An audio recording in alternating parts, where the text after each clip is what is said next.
Hello, everybody. Good morning, good evening. This is Dr. Ravi Gundlapalli, author of The Art of Mentoring, and just wanted to get started a bit early just to welcome those of you who are signing up. And I want to play a little video. Book. It's out. This book is called Give First, The Power of Mentorship. I put a lot of energy into this book to encapsulate two constructs. The first is the idea of give first. Give first means that you're willing to put energy into a system without knowing what you're going to get back. You just don't know when, from whom, over what time period, in what consideration, in what magnitude. The other concept in the book is the idea of mentorship. And what I did in this book is I used the Techstars Mentor Manifesto, which is 18 different items that David Cohen came up with in 2010 to encapsulate a bunch of different ideas around how mentorship works. And then each chapter there also summarizes that dynamic and sort of ties it back to give first and this philosophy that I have around how one can engage with the world in a very powerful, positive way that generates, in my mind, endless positive feedback loops that often generate surprises on the happy side in whatever you do. Very good. So we'll wait for Brad to come online, and those of you joining us from all over the world, and those who will be watching later on, this is a conversation between two authors on the topic of mentorship. So stay tuned. We'll be back live in 2 minutes.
Hello, Brad.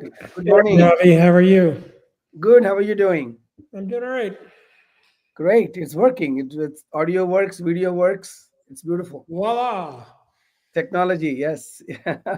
So it's 9 a.m. First, New book. It's out. This book is called Give First, The Power of Mentorship. I put a lot of energy into this book to encapsulate two constructs. The first is the idea of give first. Give first means that you're willing to put energy into a system without knowing what you're going to get back. You just don't know when, from whom, over what time period, in what consideration, in what magnitude. The other concept in the book is the idea of mentorship. And what I did in this book is I used the Techstars Mentor Manifesto, which is 18 different items that David Cohen came up with in 2010 to encapsulate a bunch of different ideas around how mentorship works. And then each chapter there also summarizes that dynamic and sort of ties it back to give first and this philosophy that I have around how one can engage with the world in a very powerful, positive way that generates, in my mind, endless positive feedback loops that often generate surprises on the happy side in whatever you do. Awesome. So good morning, good evening, everyone. I'm so excited to sit down with Brad Feld, whose video you just watched about this exciting new book, and I have a copy of this, and I have a whole box to distribute it as candy. It's really because I love the idea of mentorship, and I love how Brad has simplified it even further, just with a simple two-word message of give first, because that's what great mentors do. So thank you all for joining, and thank you to those who will be listening to the recording of this live conversation. This is not scripted. We don't know what we will talk about, but both of us are here to give first. So Brad, thank you so much for making time, and I'm a huge fan of your work, and what you have done to countless number of people, transforming their startups and their life journeys. So we'll keep this a very unscripted, authentic conversation. So shall we do it? Let's go. It's great All to be right. here. Thank you. So here, Brad's book is called The Give First, and I've written a book called The Art of Mentoring. And when I first, you know, talked to Brad, it almost seems like two brothers have written the same book with a different angle to it, or an aspect to it. I took the approach of what are some of the best practices, what is mentoring, what are the myths around it, what do great mentors do, what do great mentees do, how do you approach a mentor, almost like a manual on all things around mentoring. But Brad took it even made it even simpler to go one step ahead. So Brad, tell me about the logo on the cover, which is pretty interesting. I think you had something in your mind when you drew this arrows sort of feeding on each other. So let's start there. Yeah, it's fun that you picked up on that. And there's a story behind it, like there always is in things like this. So, my publisher, Indie Press, Idea Press, who I've loved working with, they're an indie publisher. They do about a dozen books a year. And Rohit Bhargava, who's the CEO, is also a great writer, and he created this company for himself Mm. because he was tired of big publishing and wanted to publish his own books, but also publish other people's books that were business books that he was interested in. And we know each other for a while. He hired, as part of his team, he's got, a designer, and they designed the cover. I have no design skills, zero. It's not, my mom's an artist, and she's quite a good artist. And has been a professional artist her whole life. I did not inherit that from her. I inherited a lot of other, as genetics. I got other things from my mother, but no skills. And so Rohit asked me what I cared about. I said, I don't know. I'm terrible at this. He had his designer do this, and they did a beautiful cover that was they did a couple of different versions, but very similar. And I really liked ordinarily I wouldn't pick black and green as colors, but they're the Techstars. Green is the Techstars color for a long time. Oh, okay. And so the green was linked to that. Green's a positive color. For me at least, I like green more than I like red. Like that signals positive. And so they did this cover, and the arrows I thought were great, and they were this idea of a feedback loop, right? So that the feedback loop is going in a circle and it reinforces itself. And so I said, yeah, let's do this one. Picked it a couple of times, chose it, iterated a little bit. And then we're far down the path, and my wife, Amy, looks at the cover and she says to me, why are the arrows going backwards? And I said, what do you mean? And she said, they're going counterclockwise. So it's, I don't know what people are seeing in terms of the video, but if you think about it, instead of going the way in the book, I'm seeing it go clockwise now, but in the cover I had, they were going counterclockwise. Okay. And I said, that's not what I want. That's a negative feedback loop, not a positive feedback loop.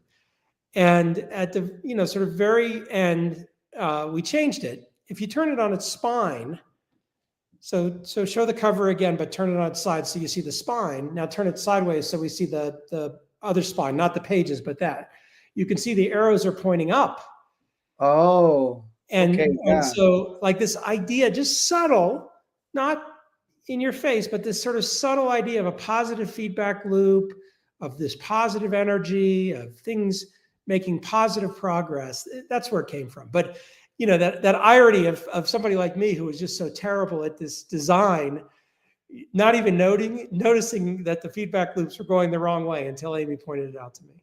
No wonder you actually said, you in your book that you actually, are showing acknowledgments to Amy for all this wonderful support. I mean, it's amazing how much our spouses and life partners have a role in this very subtle matters. But really nice. When I looked at it, it looked like a self-energizing flywheel, Yeah. right? So even in your video you talk about putting into something and then not expecting results, but then we know from experience that these things that you put in will come back to you 100x sometimes, as long as you don't have expectation, as long as you have some rules on when to give, right? So again, coming from the Indian heritage, we talk about the law of karma, right? So basically, whatever you do, it's going to come back to you. If you do good, good comes back to you. If you do something bad, even that comes back to you, both amplified. So try to do as much good as possible into the universe. So Brad, will start with that. As you know, MentorCloud is an enterprise platform, and our mission is to scale this kind of energy and culture in companies. So love to hear your thoughts, from how do we inculcate this into the experts and leaders inside organizations. One thing is in the entrepreneurial world, but inside an enterprise, how do you see this playing out? Well, I think it can work in any organization. It doesn't have to be a startup or a large company. It doesn't have to be a for-profit business. It can be a nonprofit. It can work in government. There's a wonderful article somebody wrote the other day that I didn't know. It just sort of came out about how this is really applicable to teachers and parents. Yes, I remember that. Yes, Yeah, yes. and so sort of this notion of, well, I wrote it from a frame of reference, my frame of reference as somebody who is a founder and an investor in early stage companies. I really try to talk about it in the context of being, a human, just like how we can engage with others. And the important thing to me as a starting point for this is it's philosophy, not religion. Mm, It's a set of ideas, not a set of rules. And there's nothing wrong with religion and there's nothing wrong with rules. But for me, what I wanted to do here with this book was say, here's some ideas. This is how I've approached things over a very long period of time, 40 years as an adult. I'm about to turn 60. Did I approach it 100% of the time this way? Absolutely not. Did I follow a set of steps that I had to get to a good place? Absolutely not. What I did over time was I learned from things that both were successful for me and also fed me energy, fed me joy, made me feel good about how I interacted with other people, made me feel good about myself. And then in the context of mentorship specifically, and I think your book's very powerful because the books are very reflective against each other, cover a lot of similar ground, but with different styles. For me, what I was trying to get to was this idea of effective mentorship. Because mm, there's a lot of mentorship in the world, or a lot of things that people refer to as mentorship, or say, I'm a mentor, or I'm going to do this, or I need a mentor, where the activity and the behaviors are ineffective. mm, And so, again, not rules like if you do this, you'll be a good mentor. It's more like consider this idea in the context of how you're engaging with other people, whether you are a mentor or mentee. And most of the ideas are reflective. So they apply both to the mentor and the mentee. mm, One of my key messages is that the magic trick in mentorship is that the mentor and the mentee become peers. mm, Not a one up, one down relationship where the mentor is senior to the mentee, but where over time they become peers and they learn from each other, they reinforce each other. Again, this reinforcing loop. And in a large enterprise, I think this is extremely important because one of the things that you'll hear, and the word mentor for a long time has been used in large enterprises in a very specific way. Also, sometimes you hear, and depending on the type of industry, whether it's investment banking, I think the word rabbi was the word that you'd hear often, that I need to find my rabbi, the senior person in the firm. The idea was a senior person in the firm is helping a junior person in the firm or the organization navigate their way up the hierarchy of the organization. And that's very useful, absolutely productive. But for me, it's not really mentorship. It's helping somebody navigate their way up an organization. Mentorship has much more to do with helping that person learn how to solve problems, with learn how to address issues that are challenging issues, with reflect on things that haven't worked properly or aren't working, and to try to collaboratively figure out how those things work. And I think in the context of a large organization, if the mentor and the mentee and their relationship shift from professional advice of how to navigate the path up the organization, much more into a more frequent and continual relationship about how to solve problems. Interestingly, in a large organization, that mentor can learn an enormous amount from the mentee, because the mentee is in the middle of the organization and the mentor is at the very top. And the mentor may not be actually being exposed to a lot of things that are happening throughout the organization that don't work very well. Or the mentor might not be seeing things that are happening with the customer or at a project level that the person who's their mentee is learning from. So one of the shifts, and I think the reason this book can be so helpful in that context, is to give in large organizations a mentor a different way to think about that engagement versus just helping the mentee navigate their way through. Now, this is very natural in a mentor-mentee relationship in an entrepreneurial context. Right.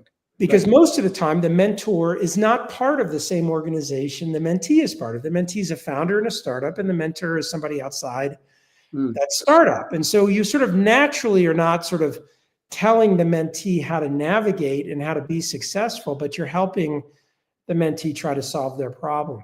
It's a little less natural in a hierarchy in a large organization, but if you can shift the frame of reference to this, I think it's a much more powerful and much more productive relationship, especially for the mentor.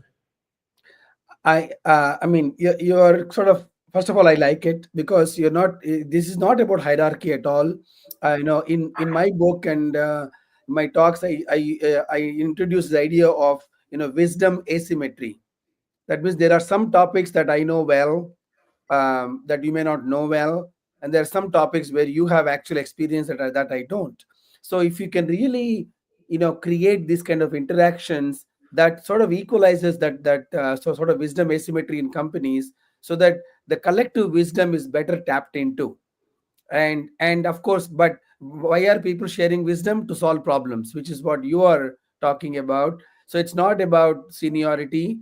Sometimes we also hear the word sponsor, a senior executive sponsoring somebody's sort of career progression. So I also picked up on the phrase that I use also in to talk to leaders, this idea of learning from each other. um, what I see, Brad, is companies are saying, yeah, we have enabled a learning management system. It has 10,000 courses, Coursera or LinkedIn Learning. Isn't that enough? And I wanted your perspective on that, because at a time when loneliness in the workplace is at an all-time high, the hybrid nature is actually making people more anxious. Do we really want people to learn on their own, or do we want to catalyze these kind of mechanisms where they learn together? Love to hear your thoughts. There's two things I want to deconstruct, because you said two super powerful things.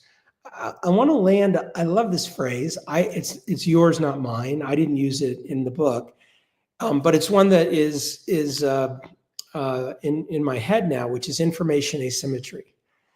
And the reason it's such a beautiful and important phrase is asymmetry, by definition, does not have one knows more than the other. Mm. And the idea of information asymmetry is that there's multiple for me, the way I interpret it, there's multiple dimensions at which the mentor has more knowledge and more information. And there's multiple dimensions where the mentee has more knowledge and more information. And so it reinforces this idea that of peer mentorship, that both the mentor and the mentee can learn from each other. That's the starting point. Like this idea of asymmetry between the information each person has. That leads to this sort of second construct, that I think is so important, which is in mentorship,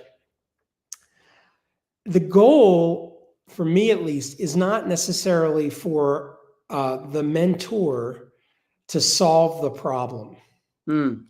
It's for the mentor to help the mentee better understand the problem and better understand what they're trying to do to solve the problem. So there's kind of two pieces, right? One is better understand the root cause of the problem, and one is better navigate towards whatever the mentee's ultimate solution is, which might or might not be what the mentor would do, because there's lots of ways to solve problems. And a lot of people that have a lot of experience think, oh, well, I know the answer to this problem. Well, you know the answer to this problem because you encountered it one time somewhere and the thing you did worked, but it doesn't work this time. So this idea that, people extrapolate from, one experience or two experiences. Well, there's, especially in a fast changing world that we're in, especially in one where technology is endlessly disruptive to work patterns, and not just technology, but the way society works. And this comes to the second comment you made about loneliness in the workplace, as well as this idea of remote work. One of the challenges of, hey, I've got a whole bunch of courses, and for people who are old like me, there's an acronym. I don't know, Ravi, you're younger than me, so you may not know this, but the acronym is CBT. And for people who okay, yeah, what does it stand for? Well, I'll tell you in a sec. But for people who are over the age of 50, they probably immediately know it. For anyone who's done therapy, they say, oh, cognitive behavioral therapy. No, that's not what I mean by CBT. CBT was something that emerged pre-internet in the 1990s, maybe even the late 80s, and it stood for computer-based training.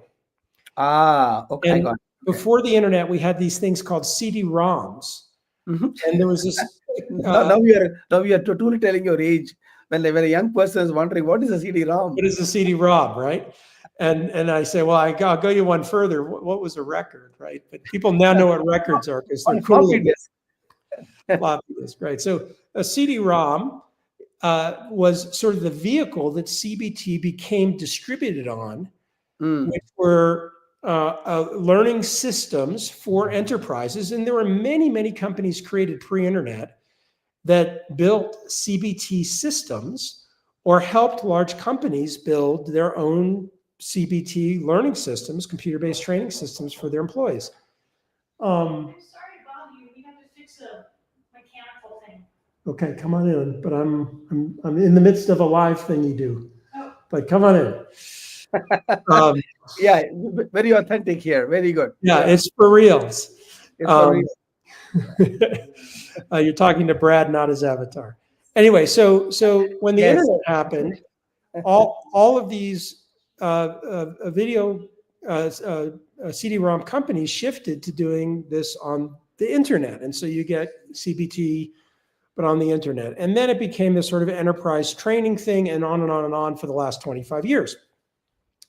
Now, the problem with CBT, when you go back in time, is that it's very static. The training programs are designed, they're recorded, they're printed on disks, the disks are distributed, and then people stick the disks into their computer and do these static courses. The internet allowed it to be less static, right? Allowed it to emerge, and you essentially got one-to-many training. You got an experienced person who was doing a training program or a course across the organization. Many people could experience them. And some of the better internet-based systems were ones that you could interact with, and you could ask questions, and you could have chat and comment and things like that. The problem, though, if you compare that to mentorship, especially one-on-one mentorship, is that it really created very little real knowledge and understanding. It was very hard. The absorption rate of these things are very low. Mm. The obligatory dynamic of them within organizations became very measured. Oh, you must take this many hours of this course. Mm. You must watch these videos. And anybody listening that's ever been part of that knows that a big part of it is you just start playing video and then you move your screen to your email. And so that the video plays in the background while you're doing your email. And then you come back to, so then people started to introduce training questions and quizzes in the middle of, like, things to try to measure and keep people engaged. You put all of those things in the mix and it's just not that satisfying. It's not that human. It's not that human, right? A human, like, look at this conversation, right? We didn't script it. Something new is happening. There is some serendipity. They go in Um, unexpected directions. People, my wife comes in with some people that need to fix a problem. That's totally fine, not a problem. That's life. Like, That's life. interruptions happen. I get off on a rant, and Ravi, you're sitting there thinking, when can I bring Brad back into the conversation? Because he's just off on his rant. Well, those things are actually really productive that you don't get in these sorts of Correct. constrained training programs. And one of the powerful things in this world today, and I think it's going to be even more powerful, as AI becomes integrated. Well, AI will solve that because then AI will be smart enough to interact and whatever. And anybody who's interacted with an AI tool in a serious way, not just a quick chat that you type, but trying to, like, solve a problem, you realize pretty quickly that the AI tools make things up. They send you down a path that is based on their training data, but not actually based on what is your real problem. If you challenge them, and by the way, if you've interacted with a AI tool and you haven't challenged it while you're interacting with it, challenge it. Say, I think you're wrong. I don't think that this is right. Tell me where this came from. Or just say, I think you're wrong, and see where it goes, because it's a very different experience than the experience that you have with a person where you challenge them and say, I don't understand. I don't think that's right. And the person is going to engage with both emotion and rational response. Right. When you're engaging with them, whether it's video like this, which, by the way, is quite effective for these kinds of things, or whether it's in person, you get different kinds of engagement interaction. I think, to your second point, that's essential in the context of mentorship. This does not mean that mentorship has to always be in person, that sort of thing. It just needs to be between people engaging with a set of effective approaches, where those effective approaches are context specific to the problem that you're trying to address. Perfect. Yeah. Again, the like I said, I mean, I've written down something that I should put a meme out. AI is responding based on what it learned, whereas a human is responding based on what he or she experienced. And humans, we want experiences. We don't want cookie cutter sort of bookish knowledge. So knowing how Brad solved problems in the way you went through could give me some triggers as to how I can solve the problems that I'm facing. So it is the experience that is uniquely human, which I think is very important for people to realize, because whatever you teach an AI module, there is no experience to it, there is no empathy, there is no falling down, there is no goofing up, there's nothing of that sort. Whereas what makes human experience great is because we go through all of those motions, right? We fall down, we wake up, we say weird things, we say sorry, but I think all of that really makes the experience a lot more real. So coming back to this idea of human interactions, you introduce the idea, it's more contextual. Again, I've said that as well. It's also personalized, right? You can argue that even AI chat GPT can kind of personalize. It's also actionable. When I'm talking to my mentor, they can tell me, hey, read this book, or go meet this person, so I can take action. Any other learning course or a material may give me a intellectual excitement at that moment, but I will not know how to put it into action, whereas a human being might actually give me something that I can take an action on and I can see the results right away. So my next question, my next thought is, if we both, of course, we are two practitioners, we truly believe this, and we know it is human. Why do you think companies struggle to understand this basic idea that, hey, let your people learn from each other? Forget about LMS. It is necessary but not sufficient. Let's humanize learning. What do you think is stopping this CHROs to not embrace it with full enthusiasm? Well, I think I'll just make a quick comment. I love that CBT evolved to LMS. Like we still are stuck with TLAs, right? And for people that are not nerdy enough, a TLA is a 3-letter acronym. So the tech industry loves their TLAs. Right. Well, I think it has a lot to do with what the motivation and role of the CHRO is. And I think there's an aspirational view and there's a practical view. Mm. One of the things that is well understood in 2025, that in a lot of cases, the CHRO and the HR organization in organizations is really actually a big part, or in some cases, all of their job is to protect the company.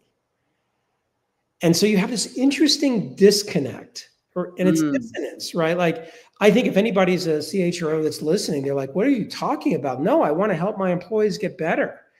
But if you think about a lot of the interactions that HR organizations have with the rest of the organization, it's to provide guidelines and rules and arbitration and things that mitigate conflict between employees, but in the context of protecting the company from legal liability, employee challenges, problems, etc.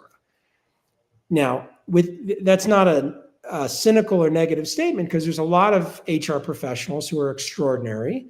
Mm-hmm. And of course, in the HR organization, you often have a lot of recruiting, you have a lot of coaching, you have facilitating of lots of things, and of course, you then often have training. The problem is that you see over and over again that is different in small organizations, and small organizations don't almost ever have a CHRO. They almost don't ever have an HR organization at their very inception. And building that kind of an organization and that function tends to be recruiting first and then everything else later. So as companies grow really quickly, it's very, very hard to get in front of the need for that growth. So this interesting thing happens within those organizations is there's a higher frequency of interaction and learning between people across the organization in different parts of it as it's growing and evolving.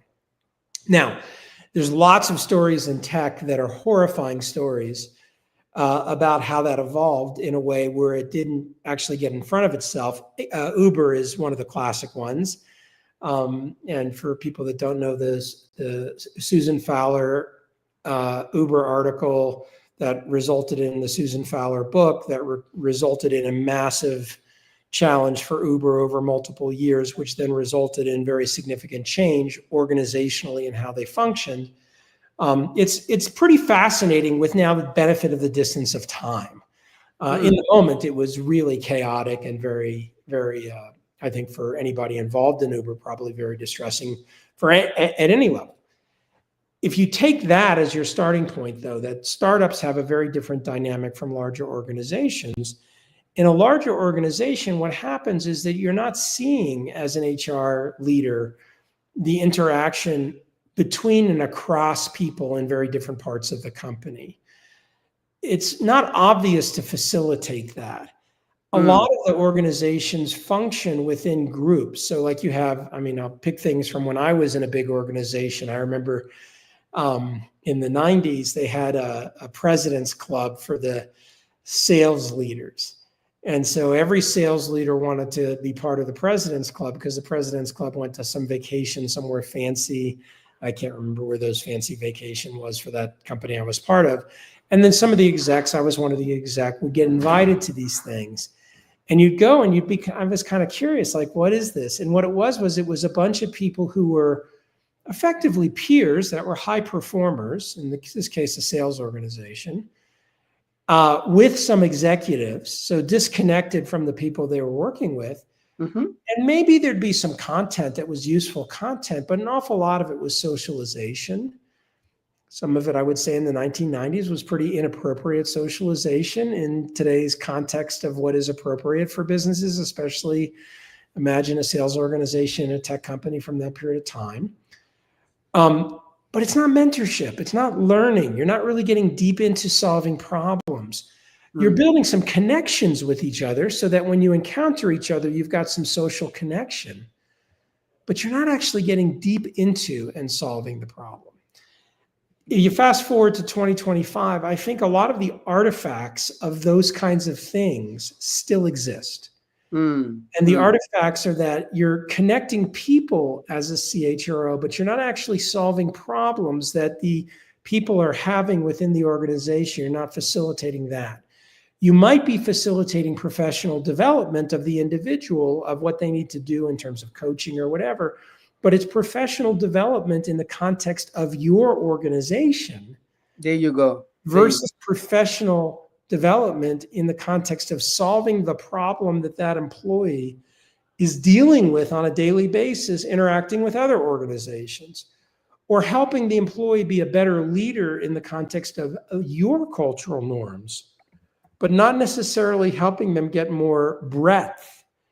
And then maybe the last piece of it, which comes back to your comment about failure, like, I mean, the best mentors are ones who are very open about what they've failed at in addition to what they've succeeded at, because the learning, and it's cliche, but so much more learning comes from deconstructing and understanding your failures, especially when you're on the other side of it and the failure is now part of the past. So you're not in it and living in it, because you can now look at it with more dispassion. You can look at it with, not detachment. When you're in it, you're very attached to it. Very attached and very invested in solving it. Yeah, and it's stressful and you're in the middle of it. Detachment would be you don't care about it. Non-attachment is you can observe it as an observer now. And you were in it. You're in this mess, but now you're in a non-attached way observing it. And if you're non-attached, you observing and understand the failure. And now you're a mentor with a mentee who's going through maybe not the same thing, but something that has some similar characteristics.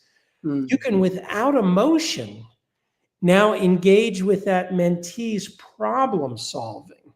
If you say, well, I had this problem and here's the 3 things I did and these are the 3 things you should do, maybe that helps. But if you say, well, here's what happened. Here's my story of my failure. And when I look at it, here's the things that here's some things I know I objectively did incorrectly. And here's some things that they might be relevant to what you're doing. Here's what I wish I could go back in time and do differently with this thing over here. And the mentee looks at it and says, you know what? No, that's not the same as mine. The mentee might look and say, holy smokes, like that's exactly the thing. Let's go deeper on that. Or the interaction might be, you know what? The root cause of the problem is not here. It's over here somewhere. And you discover a different root cause together that's a function of those dynamics. I don't think in big organizations, especially training, gets to that. Gets to that level, yeah. And for me, in my own experience, those are the moments that are 10 times, 100 times, 1,000 times better breakthrough moments for the person who is struggling and wrestling with a problem that training can't get to. Absolutely. In fact, I remember a visual a few years ago. There were, two fish in an ocean, and one fish is telling the other, "Hey, the water is warm," and the second fish is asking the question, "Water?" So it's very interesting because when you are in it, you don't realize it. So when I'm hearing you say this, sometimes mentees are in the problem. They are so in the weeds of it that they may not be able to see something as an observer from the outside. And that's what a mentor does, is take a fresh approach to the problem. And I think companies should catalyze this kind of, observer, external view way to address problems, because the mentee ultimately, or the employee, has to solve the problem on their own, have to find the solution, but they need a nudge to look at it from the outside, right? So that's the summary of what I'm hearing. Now I wanted to show one picture, which many people say has got etched in their mind. This represents not the all the flights I took to build MentorCloud. This is actually a map of human connections that we catalyzed for one of our enterprise customers, Marriott International, where each line represents two employees within Marriott sharing and learning from each other in the context of the organization. Imagine the kind of outcomes, when this happens. Silos are eliminated. There is a higher sense of belonging. There is, the so-called asymmetry is almost vanished, because now I can go to anyone anywhere. So love your thoughts on this one. This is So what we are doing right now in companies. it's a beautiful chart, and it's a beautiful chart because it demonstrates the power of how a network really functions.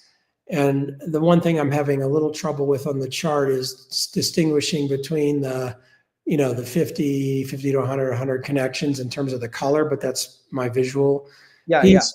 yeah. The powerful thing is that the network connections are one-to-one. Correct. And the phenomena of a network for me, and I talk a lot about this, I started talking about it in my book, Startup Communities, that I wrote in 2012. The book I wrote with Ian Hathaway in 2020 called The Startup Community Way, which was an extension of that, a little bit more intellectual, a little bit more rigorous, a little deeper, whereas my first book was very anecdotal. I really landed on this idea of how networks work and how influence and power and value to a network works. A lot of us are very confused about this today because of the way social networking tools reinforce things. So they reinforce things like, hang on one sec, come on in. We're just gonna button up. Go for it. All you need. Don't worry about it.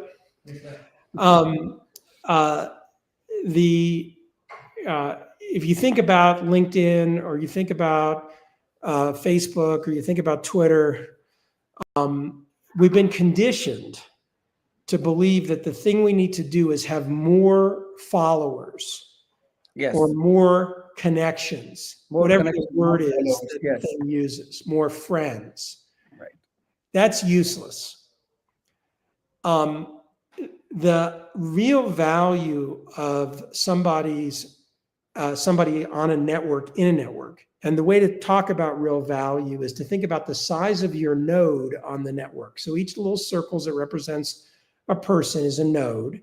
The size of your node can be very small or very big. Very big, yeah. And so the size of your node is not the number of connections you have. Right. The size of your node is a simple mathematical formula that's hard to measure. It is the number of connections you have multiplied by times, and this is the thing that's hard to measure, the value of the information that goes across the links. Yeah. Okay, so, if you're a big company, you're like, well, how do I measure that? However, instinctively as individuals, we can value that because we value it all the time. It's where you decide to put your time and attention. Is this person that I communicate with valuable to me? Am I valuable to them? And so if you think about your node on a network, if you have tons of connections and there's very little information that goes across those links, your value to the network is zero. Correct. You're right. If you have 3 connections and enormous amounts of information go across those 3 links, your value to the network is zero. If you put your map back up, the interesting thing about that map is, in addition to there being lots of connections across lots of different people, they cut across lots of different geographies within the organization. That's right. They cut across a lot of different cultural norms. And I'm sure that while Marriott has a set of cultural norms that are consistent across all the hotels in a particular brand, the way that those cultural norms get instantiated and pick your place in Africa versus your place in the United States are probably quite different, based on the cultural norms that exist in the, maybe not even the country or the state, but the city, and the type of people who come and visit that city and stay at the hotel, or the type of people who live in that city and work at the hotel. One of the things that's kind of cool that I spent time in Aspen. I was just at, I had dinner at a restaurant the other day, and the guy who served me was from New Zealand. And I said, "Oh, that's cool. Why are you over here?" He says, "Well, there's a whole group of us that work at one of the hotels that has an exchange program with a hotel they have in New Zealand. And in the summertime," he says, "we really want to do it in the wintertime here because we want to ski. But in the summertime here, which is wintertime there, they do an exchange." And it's a very interesting kind of between those two hotels. He says, "Is it always New Zealand?" Aspen said, "No, we move around. This year, the group of us, why is it a group of people from New Zealand? Well, they like to have a group that already knows each other, because then they already have a network. They're already connected for the 3 or 4 months that they're here."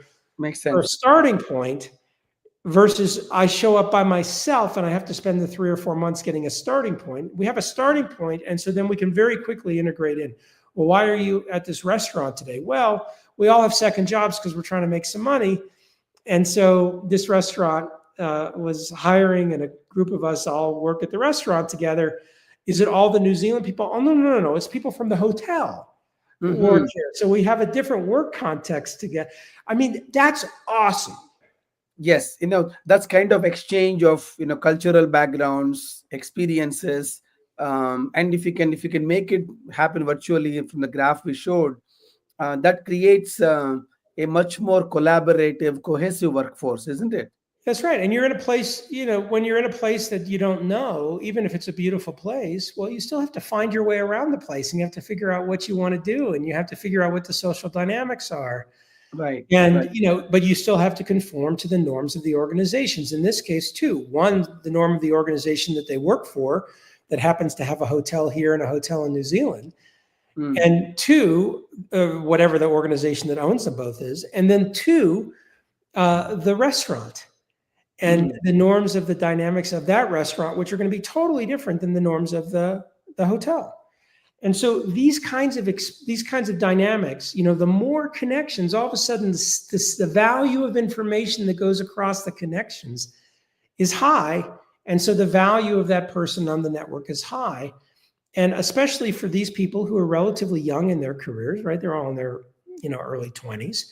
They're very rapidly getting different frames of reference versus imagine the person whose job is in a call center and they never leave the call center, and their whole experience from early in their career is within that organization. So these kinds of dynamics are powerful. Now, I don't know what the programming is here, but I'm pretty sure that the people who come here from wherever they come here from for the summer, they're not just working in jobs. There's a boss here that whoever runs this hotel, the manager of this hotel, I'm sure there's programmatic activity for them and others to spend time with this group, and they're learning together. Well, if the people here aren't learning from the people that are coming here for the summer, it's only one way. It's only training. That's a huge miss also. That's a missed opportunity. Yeah. And in fact, it's very interesting that you talked about the value, right? When I advise HR leaders, I ask them to look at that particular network of this person, because when I was in consulting, most people think I just took care of my responsibility, but only after I left, my immediate vice president would reach out to me and say, "Hey, I didn't know so many people were out depending on you." Because they would come looking, what happened to Ravi? Oh, he's no longer with the company. So these kind of connections that we make in organizations that are beyond our core role are so critical to hold things together, right? There may be people who are looking to you for psychological safety, There are people who are looking to you for perspectives, for knowledge, for support. Now, what we are doing is, by catalyzing this kind of human connections, we are making the organization almost like a fabric. In fact, that was a word that I thought of naming MentorCloud, because it's a fabric, because each of this is a one string, but together it makes a very robust organization on which the company can run and execute their business goals. So if I want to ask you, it just occurred in my mind, if you had a group of 10 HR leaders who are like, hey, we are moving into this AI world, do I really need to do more human things, is it important to me, what will you tell them? Well, I mean, personally, I would say yes, you need to do more human things. And for a large company, for an HR leader, what I'd say is, you know what, take advantage of the fact that remote work exists. And I'm going to assume that big company, lots of locations all around the world. And I'm going to say, try to figure out a way to move your office location on a quarterly basis. And some people say, well, I can't do that, my family and where I live in the headquarters and that sort of thing. And so do it once a year. Once a year, yeah. And figure out how to, for once a year, for the summer, when your kids are out of school, if that's what it is, go live somewhere else and go work in that remote location, whatever that location is. It can be a big office or a little office, and have the life experience of the people who work for your company from that place for an extended period of time, interacting with the rest of the organization. And if you say, well, we have a very much a headquarters organization and in person, and we all have to be in person all the time in our headquarters organization, which I'm sure some companies will say, and leaders will say, they'll say, I already do that. I travel around for a day or for a week and I go visit other offices. And no, that's not what I'm saying. Yeah, you have to be there, you have to work there, you have to experience the air and the people. Yeah. You got it.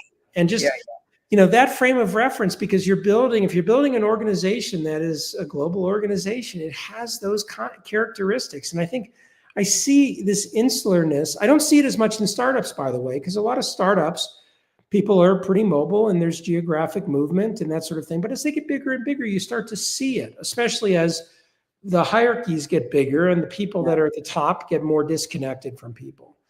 If you're an organization that's very facile at using video conferencing and remote in a productive way, not just, okay, I just spent my whole day sitting here in meetings. Here's an experience I heard from somebody. It's not worth it to me to travel somewhere for work anymore, because I just go to that place and sit there and spend my whole day in video conferencing meetings from that place.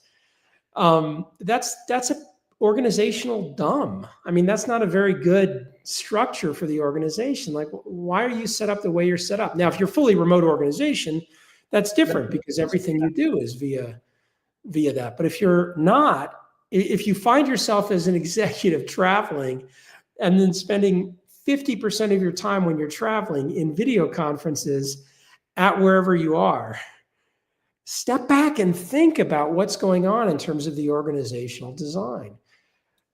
And the part of this, and we're talking about HR leaders, but in general, the part of it's so magical, I think, for senior leaders when they're out in across organizations. It's no different for me as an investor and a board member when I'm out and visiting an organization that I'm on the board of. It's not sitting with the leader. It's sitting with the next level down and the next level down. And it's not telling them what to do. It's listening and observing. And when they talk about a problem, engaging with them, not with a, you should solve the problem this way, but talking from your own experience about something that might be helpful to them in terms of how they think about whether it's something to navigate the organization, or it's a problem with a customer, or it's a problem with product development, or something completely outside that domain.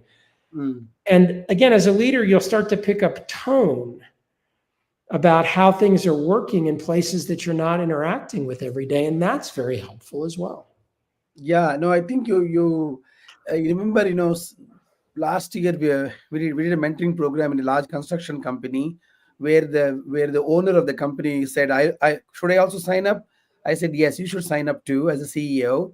And after having 10 interactions with the people on the ground, he actually had almost teared up in one of the calls that I had with him. He said, Ravi, I feel very human now, because he heard, because he was making a lot of money. He was the owner when he ran $1 billion company. Everybody thought he was a jerk. He was not accessible. He didn't care about anybody. People made up all these mental models and perceptions. But when he actually met with them, he talked about his grandchildren, about his dog, about his traveling interests. And people said, I didn't think people had this kind of an opinion. I said, John, just because you haven't gone and talked to them, if you don't do that, then people will make their own stories. So this idea of mingling with the people to really help them understand who you are as a leader, why you wake up and work so hard to really move the organization forward, and also hearing what they are going through, is really the hidden value of removing those walls between people. It's not just the knowledge alone, but there's other amazing benefits, right? When people get to know one another. Otherwise, we all have a way to make our own images, right? Brad is this, Ravi is this, like that, right? Very much. And I see in the chat, Anitha made a comment about trust. And I think it's an extension of what you just described. Like Yes. the CEO you're talking about, everybody has their mental model of that person. Maybe they are doing a good job because they care about their job and they want to be promoted and they want to, have the thing they do be successful. But they don't really have, if they're disconnected from the owner of the business, where's trust in the equation? All of a sudden, if you spend some time with a person and you start to be accessible as a leader, trust develops, and trust and loyalty are a compounding feedback loop. Mm-hmm. Yeah, there you go. Two arrows. Yeah. And they're also the opposite. If as a forget about leaders for a second, because leaders behave with regard to trust in lots of different ways. One end of the spectrum is the leader who demands loyalty independent of anything else. And the other end of the spectrum is a leader that I relate to a lot more, which is a leader who earns loyalty through their actions. So that leader who says, you must be loyal, I don't like that style. It's not my style. I'm a leader who I believe that the only loyalty anybody should have to me should be a function of me earning it. Trust is linked to that. So, the trust dynamic is on the leader that demands loyalty. They often engender very little trust. And they engender very little trust because people see what happens when you're not loyal. And the leader will say, well, then that just reinforces the importance of loyalty to me. And the problem is that a lot of leaders are wrong all the time. As a leader, I make a lot of mistakes. Every leader makes mistakes. And if you have people just blindly doing your bidding, that's not healthy in an organization. That doesn't create long-term success. That might create some short-term satisfaction, especially ego attachment for the leader, but it's not success. And there's very little trust because people see, and very little psychological safety. They see that when they don't follow the leader blindly, bad things happen. The other end of the spectrum, if the leader is focused on earning loyalty and mistakes and errors are learning experiences, and the leader is able to acknowledge their own humanity, and their leader is able to engage with the employees in a way, or the people that work for the leader in a way where the people say, okay, this person's a good human. Now, by the way, the loyalty demanding leader might be actually a decent human being, might not, right? No judgment on that person, but the interactive effect is so very, very different. And in my own experience, the end of the spectrum where the leader earns loyalty, it develops trust that's both directions.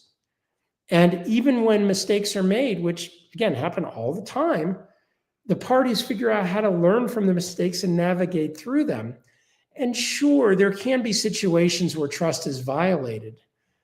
But even in those situations, with the exception probably of some red lines for people that are their own individual red lines, when trust is violated, you can usually recover from it. So I think Anita, I'm really glad you brought it up, because I think it's such an important linkage between the two. And it comes back to the very beginning of the conversation with what's the point of mentorship in the first place? And Right.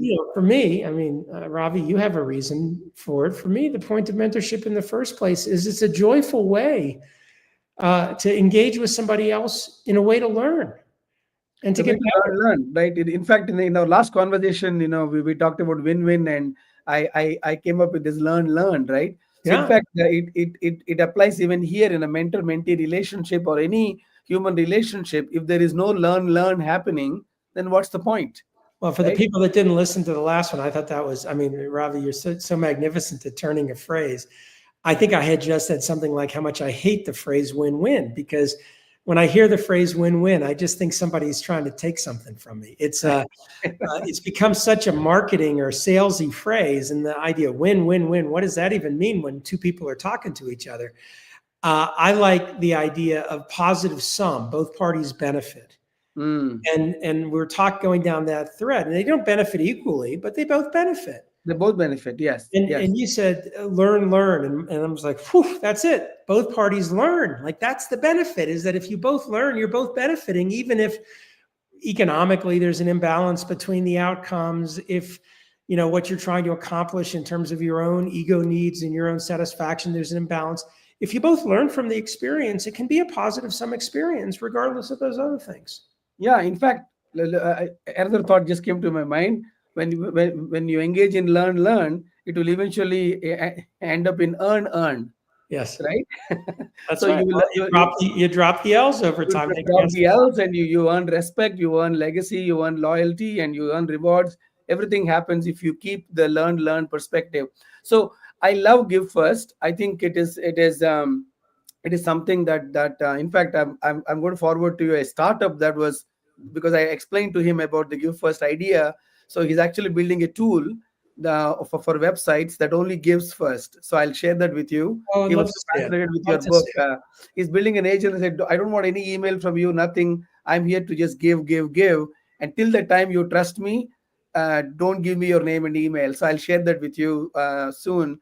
So there are a lot of people inspired by the idea.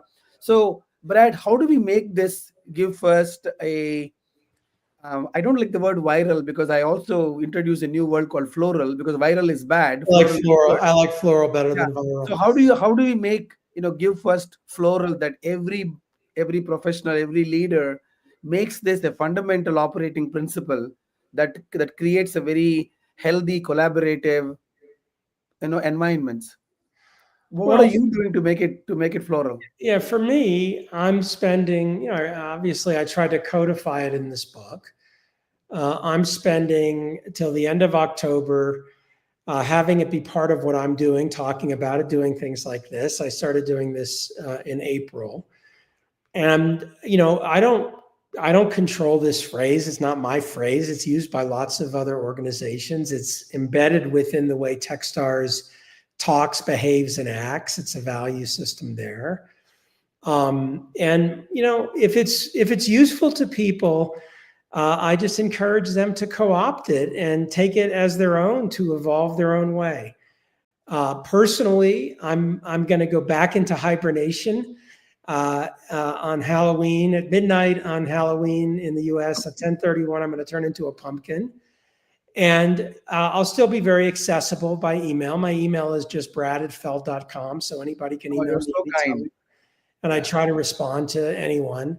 But with a lot of the other ideas that I put out into the world, like startup communities, my hope has been that if it lands with people, if it resonates, they take it and make it their own and take it wherever they want.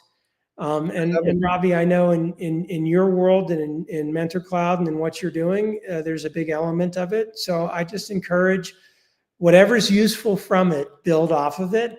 And 5 years from now, 10 years from now, I'll have learned a lot more about what works with Give First and what doesn't work with Give First, and seeing how people use it. And I'll just end with, just remember, it's a philosophy. It's not intended Not to a be a religion. Yeah, I know you keep saying that is very, very, very basic. And I would like to say it's a mindset also. That's The right. philosophy and the And mindset. philosophies are mindsets. It's Philosophies are ways of being. And ways of being. the neat thing about a philosophy is it's not a series of a list of things to adhere to. It's a set of ideas to embrace and expand.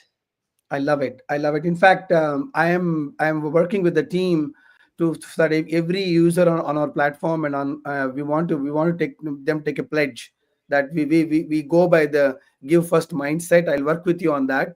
So we let as many people, just like the 2% pledge by the billionaires. Let's get every human to have this idea that I will give first, and then see, and then be the good human. So thank you so much for your time. You're very generous, and you're very inspiring, and I like it. And we also touched upon the value of this for organizations, which is what we try to do. One is to have a philosophy, and second is to codify it into a technology, into a methodology, so it goes into the organizations to create happy, thriving workplaces where people are learning from each other, and addressing the so-called information asymmetry, and really making places more human, right? That's the end goal. And not to say that we should not get our business objectives or goals, our revenue and all that, but let's do it in a way that doesn't break the humanity aspect of all of this. So Brad, thank you so much. I appreciate it.